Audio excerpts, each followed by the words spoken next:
Bu darsimizda UI boshlaymiz. Unity'da Canvas degan tizim bor. Canvas bu o'yinni UI qismiga javob beradigan tizim hisoblanadi. Hozirgi qiladigan ishimiz, demak, game'da mana bu yerda score degan narsa bo'ladi. Biz obyektlarni borib bosganimizda skorimizni oshib borishi kerak bo'ladi. Demak, buning uchun hierarchyda mana UI, bu yerda text mesh pro'ni tanlaymiz. Bu yerda tekstni o'zi ham bor. Hozir mana text emas, balkim text mesh pro. Nimaga text emas desak, text mesh pro tekstga nisbatan imkoniyati ko'proq hisoblanadi. Shuning uchun biz text mesh pro ishlatamiz. Bu yerda mana import qilib olish kerak bo'ladi essentiallarni.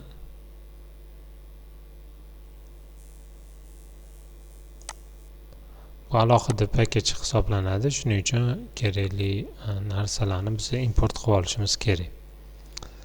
Buni import qilib olsanglar ham, qilib olmasanglar ham bo'ladi, shart emas ikkinchisi. Mana buni endi nomini o'zgartiramiz. Buni nomini nima deb nomlasak bo'ladi? Score deb nomlasak bo'ladi yoki score text deb nomlasak ham bo'ladi. Mana ko'rib turibmiz, scene 2D ni yoqib olamiz. 2D da Canvasda ishlash osonroq. Mana ko'ryapmiz, bu Canvas juda katta rectangle, katta to'rtburchak. Hozir mana chapda pastda turibdi. Buni pozitsiyasi noto'g'ri. Shuning uchun mana bu yerda mana rect transform komponentidan bu narsani anchor preset to'g'rilab olishimiz kerak. Uning uchun shift ni bosamiz. Shift ni bosib turgan holatda top left ni bosamiz. Mana top left. Va alt ni bosgan holatda alt ni top left ni bosamiz. Shunda mana tepaga kelib tushdi. Bu birinchisi mana shift ni bosib qo'yganimiz anchorni to'g'rilab beradi. Ko'ryapsiz, anchor degani mana bu to'rtta narsa. Agar bottom left ni bossam, anchor pastga tushadi. Menga tepada turishi kerak. Alt bo'lsa, bu positionni to'g'ri, pozitsiyaga qo'yib beradi bu narsa. Alt ni bosib qoladigan bo'lsa.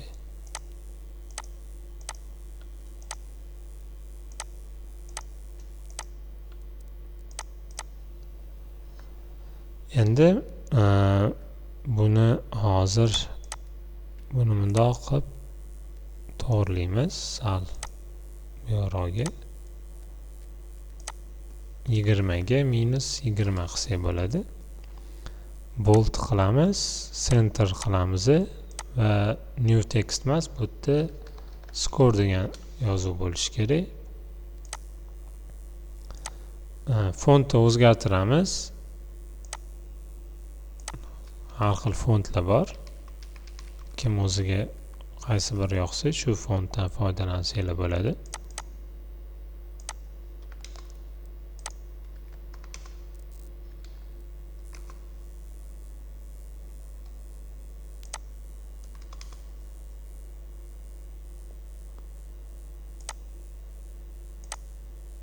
Mana score bo'ldi. Demak, canvasimizni UI ni taxlab oldik.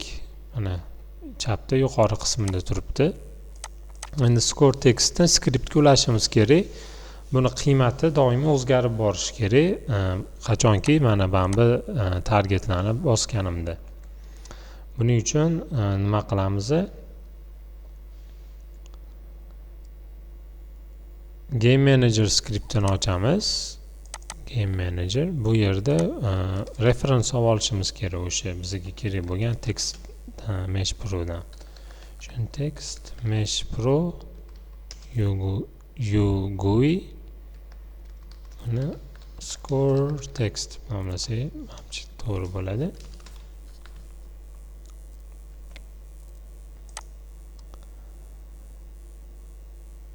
Start metodi start metodining ichida score text teng score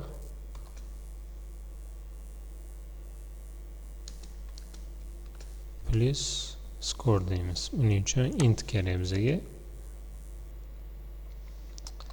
Private int score. Score mana bu int o'zgaruvchisida bizani o'sha qiymatimiz saqlanib turadi. Demak, buni boshlang'ich qiymati 0.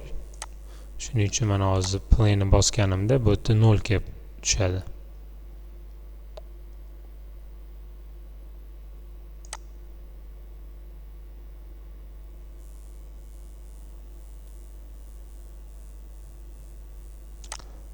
Mana bermadik, esimdan chiqib ketibdi mana. Shuning uchun bug chiqdi. Clear qilamiz. Qaytadan play'ni bosamiz.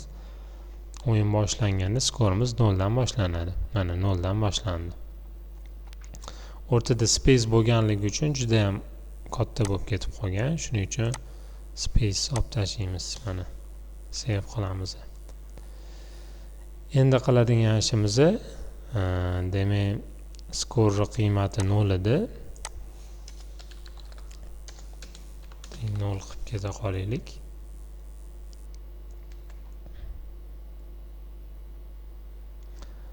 Endi update qilishimiz kerak. Uning uchun qaysi skript yozsak to'g'ri bo'ladi? Update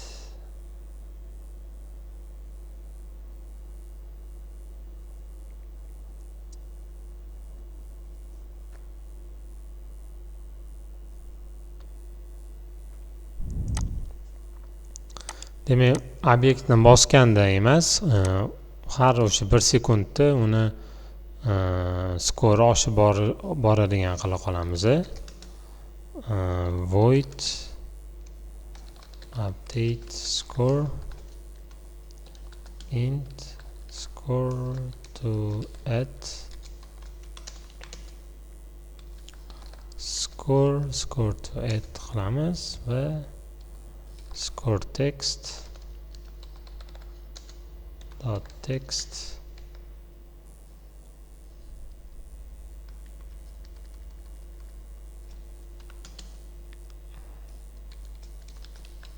score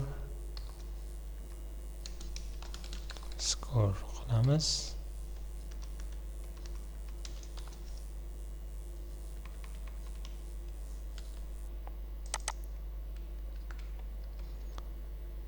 Bu narsa endi shart emas. Shu update o'zini chaqirib qo'ya qolamiz. 0 beramiz.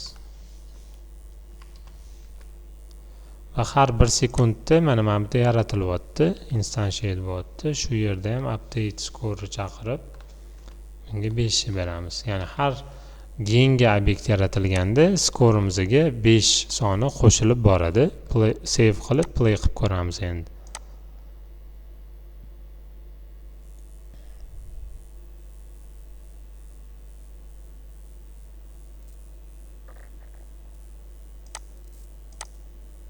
Soni mana oshib boryapti.